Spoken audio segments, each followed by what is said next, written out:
Steve here with Table Rock Tea Company. This video is a product review video on the Buydeem K156 electric kettle. Now, full disclosure, this was sent to us for review. However, we don't do reviews on things that we're not genuinely interested in. We just don't have time for that. So very excited to test this out because obviously we're a tea company. We like this kind of stuff. This particular model is the K156-3, which is just the color designation of oak white. And so, yeah, let's go ahead and get into the review. Of course, I will put a link below on where you can buy it. Now, I'm not much of a fan of unboxing videos. I feel like those are just clickbait to get you to watch more minutes. So I've already done the unboxing for you. I will say that the packaging is very nice. It's an eco-friendly packaging, no foam peanuts or that kind of thing. Comes very snug, very secure. I wouldn't have any qualms about shipping this product at all. As far as what's in the box, you get the base plate with the cord, and then the user's manual, and of course the kettle itself. Now I will say, just from taking it out, that this does feel like a high quality product. There is plastic, but it is like a high grade, high impact kind of plastic. Really nice fit and finish. Looking at the glass, it's a German glass. It looks lab grade. It's graduated in milliliters, which I personally like. And just taking a quick glance at all of the stainless, I can tell you that the fit and finish is very nice. I've seen a lot of kettles that are not nearly this nice as far as quality goes. Let's go over a few of the operational basics and some of the components. First of all, you have the lid. This does have food grade silicone on it. There's also a stainless screen, which is really a secondary screen. That's going to orient with the spout. So when you put it on there, make sure that that's set up like that with the spout. Then of course you've got your basket. This is where you're gonna put your coffee and loose tea. We'll go over that in just a second. And then you've got your kettle, the container here, the carafe. I want to go over these really quick. You'll see that they've got the graduations here, 15 mil max and 500 mil min. If you're just boiling water, that's your parameters here. So don't start it with less than 500 ml or more than 1500. Now, if you are brewing the actual coffee and tea, the max on that is 750 ml. So you can see that it says coffee tea max right there. So you're going to want to put just that amount somewhere in between there. Because what's going to happen is you're going to have these different brewing functions, and that's where these parameters are important. So then moving over to the base, let's start here. Standard electric kettle kind of base. And you've got these quick touch buttons, which are really nice because they're not actually buttons. They're just almost like touch screen kind of things. So there's no like mechanical thing to wear out, which is really cool. And then right here is your brew kind of robustness level, I guess. So it goes from regular all the way to bold. And we're gonna test that out in just a second here. But this is the only dial.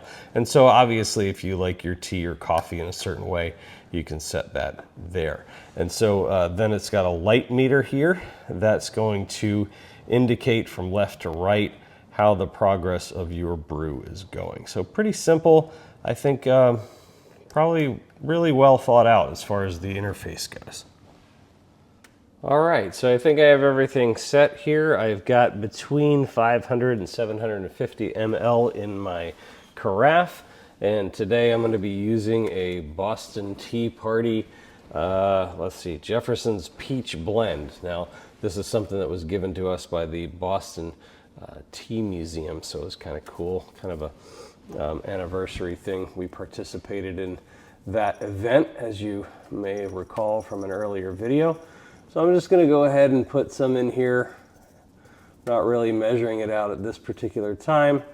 Now, I like things a little bit bolder than Jennifer does, so I'm going to go ahead and use kind of a medium setting as far as the brewing goes, and we'll see what that does. Now, as soon as I move this, which is kind of interesting, this is the dial for the robustness of it, but as soon as I move this, it's going to flash that we're in that brewing mode. And so I'm going to go ahead and set it to kind of like a medium brew, something like that.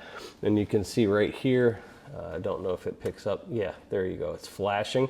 That's the start button. So I'll go ahead and put my lid on here and we'll see what this does.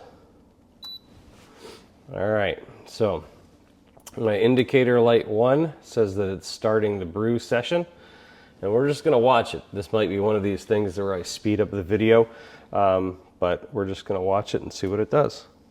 I can already hear it. It's starting to sizzle, starting to boil.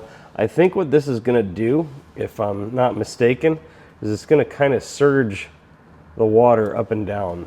And yeah, so it's only been about 15 seconds, and already it seems like the water is getting up to temp, so pretty quick.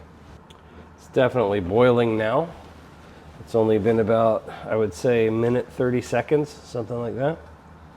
Now we're on the second light here, so we'll see it should start doing something now. As I'm looking into this pot, I'm actually seeing tea drip down. You're probably going to see the color change in the water as the tea starts to brew. So I'm not sure if it's trying to do like a steam brew, like a steam drip or that kind of thing, maybe. I thought it would maybe surge, but I don't think it'll do that. Try to zoom in here on what it's actually doing right now. Let me see if I can get this. You can see at the top how it's starting to drip. I think it's basically just saturating the tea with steam, almost like a percolation kind of a brew. You can see we are now flashing on indicator 3.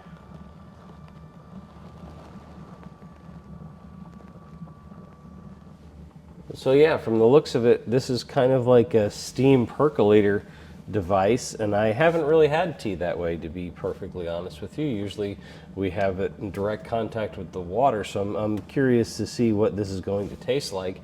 I suspect it'll be pretty good, because it's essentially getting sort of like a steam saturation and then a drip down in there. So I would imagine it's going to preserve some of the nuances of your tea. So kind of cool. Now, one thing I will say that I'm not super fond of, you can see the steam coming out here. So if you have this under like wooden cabinets like we do, you're going to want to move that out so that it doesn't, you know, warp or bend your wood. So just kind of be aware of that the steam is going to be escaping the kettle as well.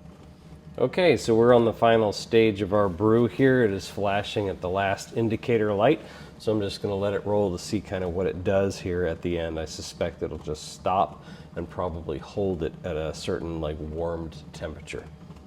What's good about this is that because it's a percolation, the tea or the coffee, whatever you're going to put in there, I hate to say coffee, we are a tea company, is suspended above, so it's not just continuing to steep in the water, so you can pretty much hold it there.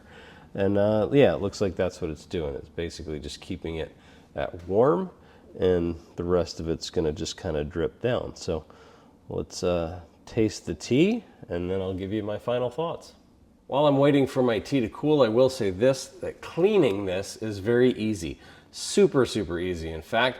However, definitely wait for it to cool, because this is piping hot, and the metal on the strainer is also very hot. So definitely let it cool off before you clean it first.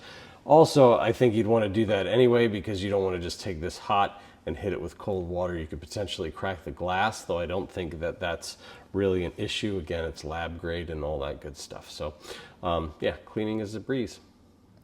As far as the tea itself goes, tastes like it's supposed to. That's why I use the tea I was familiar with. However, it does give you more of that percolated tea taste, I suppose, sort of a steamed thing. So, but overall, very good. I think you can dial that in to whatever you like, especially since you have those boldness settings. You can really determine. It's kind of like a toaster. If you want it heavy toasted or lightly toasted, sort of the same thing with the tea. On that same note, I really like how you have the different settings for your temperatures. Of course, 175, 185, 200, or 212 boiling. And that's just really nice because if you use oolongs or whites or any kind of those delicate teas, you can hold the water temperature if you're just boiling the water to do a pour over. And that's pretty cool as well. Okay, so my overall thoughts and impressions on the Buydeem K156 electric kettle. I like it. It's, I think, very well thought out. I think it's engineered well. The quality is high. I think it only costs about 140 bucks. And again, I will put that link in the description below. Yeah, overall a good product. So thank you guys, Buydeem, for sending this to us. I'll definitely be using it. Thanks again for watching. Stay tuned to see what else is brewing here at Table Rock Tea Company.